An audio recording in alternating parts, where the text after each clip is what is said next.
বন্ধু, আজকে তোমাদেরকে রান্না করে দেখাবো চাপা শুটকি। এটা খেলে মুখের রুচি বাড়ে। যখন জ্বর আসবে, কিছু খেতে ইচ্ছা করবে না, এই মাছটাকে বানিয়ে খাবে তোমরা। চলো রেডি। গরম জল একটু করলাম, জলটার মধ্যে এটা দিয়ে দিলাম। এটা একটু গরম যখন হবে তখন নামিয়ে নেবে। তারপরে এখানে আমি দেখাচ্ছি তোমাদেরকে পেঁয়াজ কাটবো, রসুন কাটবো। এই যে দেখো, আমি এখানে পেঁয়াজ কুচি নিয়েছি, রসুন কুচি আর আদা কুচি। হ্যাঁ, এখন এই যে দেখো জলটা গরম হয়ে গেছে, তখন আমি নামিয়ে নেব। শুটকিটাকে আমি ধুয়ে নিলাম। দেখো শুটকির কিন্তু কিছুই দেখা যাচ্ছে না। এখন এটাকে আমি রান্না করে দেখাবো।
যখন ব্রাউন কালার হয়ে যাবে তখন এই শুটকি মাছটা দিয়ে দিতে হবে।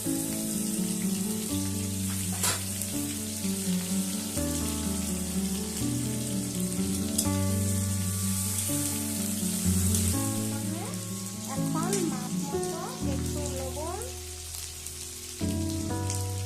একটু হলুদ দিয়ে দিলাম। হলুদ দিয়ে একটু লাড়া করতে হবে, নাড়তে হবে।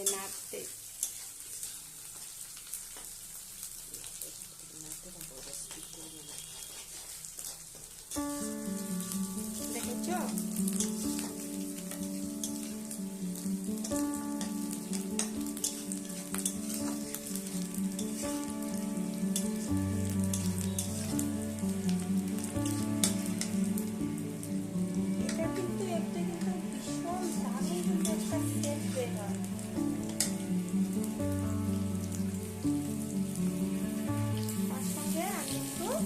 লঙ্কার গুঁড়ো দিয়ে দিলাম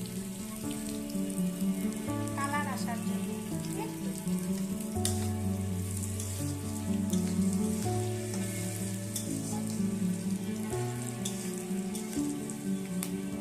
একটু ভাজা ভাজা হয়ে গেল, এখন আমি নামিয়ে নেব।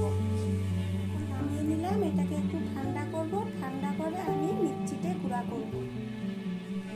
এখন দেখো বন্ধুরা, একটু শুটকিটা আমার ভাজা পুরোপুরি হয়ে গেছে কিন্তু, দেখেছো? এখন এটা আমি মিক্সিং বলে নিয়ে নেব।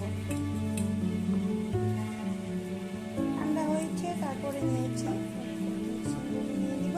এখন আমি মিক্সিতে গুঁড়ো করে নিলাম। বন্ধুরা দেখেন, আমার চাপা শুটকি বাটা এখন রেডি হয়ে গেছে। এটা আমি জাস্ট একটু সাজানোর জন্য দিয়েছি। তো যদি ভালো লেগে থাকে আমার চ্যানেলটাকে প্লিজ সাবস্ক্রাইব করে দিবেন। Tata, bye bye.